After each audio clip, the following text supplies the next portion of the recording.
La movilidad social viene a ser la capacidad que tienen las personas para pasar de un nivel socioeconómico a otro con diferentes condiciones económicas. Es decir, cuando se da un desplazamiento socioeconómico de una familia por diferentes factores. Con la movilidad social podemos analizar los fenómenos de desigualdad desde una mejor perspectiva, ya que cuando hay mayor movilidad social habrá un efecto favorable en los niveles de crecimiento a largo plazo.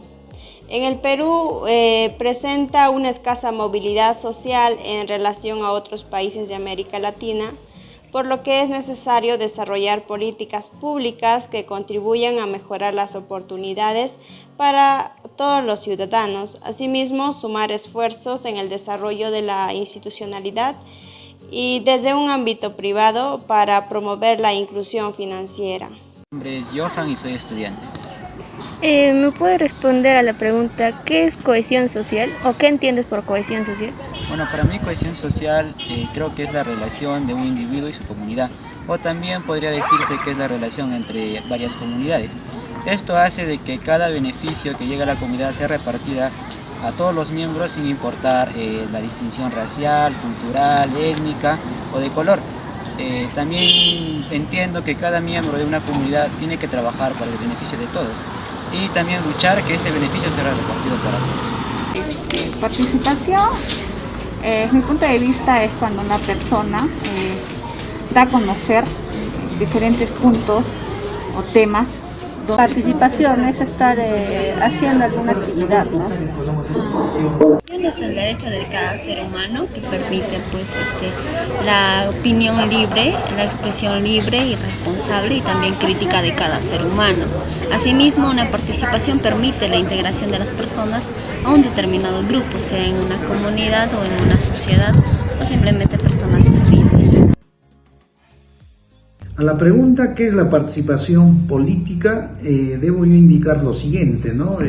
Todos ciudadanos tenemos derechos de ejercer nuestra ciudadanía y en ese ejercicio tenemos derecho a elegir y ser elegido.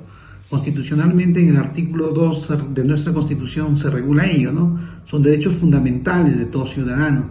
En ese sentido nosotros consideramos a la participación política es donde el ciudadano participa activamente en las actividades políticas en el país, no ser parte tal vez de un movimiento político, de un movimiento social. Entonces ahí está ejerciendo su participación política, ¿no?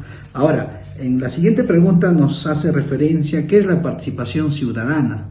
¿No? La participación ciudadana tiene que ver también con los derechos fundamentales del colectivo, ¿no? De participar en asuntos públicos, por ejemplo, ¿no? Y ahí podemos ya llegar a la pregunta 4, a dar algunos ejemplos de la participación ciudadana, por ejemplo, en las revocatorias a nuestras autoridades. Nosotros sabemos de que nuestras autoridades están sujetas a un control político por parte de sus electores, y ahí podemos participar en ese proceso de revocatoria. Ahí está la participación ciudadana. ¿Dónde más? En los presupuestos participativos que se dan, ¿no? Ahí, cómo es que nosotros como ciudadanos podemos participar en reuniones que generan las autoridades distritales, provinciales y hasta regionales para promover espacios de cómo es que participamos en esos presupuestos participativos de consenso, ¿no? Y así en una serie de actividades. Ahorita estamos, por ejemplo, en una actividad de estar a favor o en contra de la Constitución y generar una asamblea constituyente. Entonces, son acciones donde se puede desarrollar ahí la participación ciudadana, y la participación política se da específicamente desde mi perspectiva cuando somos parte de un movimiento social, de un movimiento político, de tal forma que podamos ejercer nuestro derecho a ser elegido. La pregunta 5 nos indica, dice, ¿usted cree que si existiera una participación ciudadana activa se podría evitar la corrupción en nuestro país? El tema de la corrupción es un tema estructural, es un tema complejo, es un tema educativo, no es un tema social. Efectivamente va a haber participación ciudadana cuando tengamos ciudadanos elevadamente bien educadas, conscientes de su rol como ciudadanos, para de tal forma en conjunto ejercer esa ciudadanía, ese derecho fundamental de cuestionar, de evaluar, de estar pendientes a las acciones a quienes hemos entregado nuestros votos en actos electorales y ejercer un control público.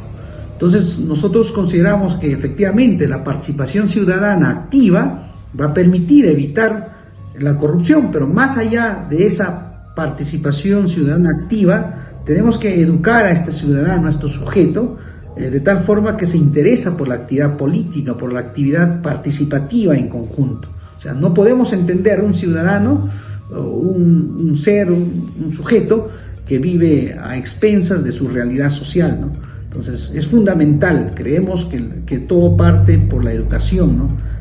Todo parte por analizar el sistema estructural de un país, ¿no?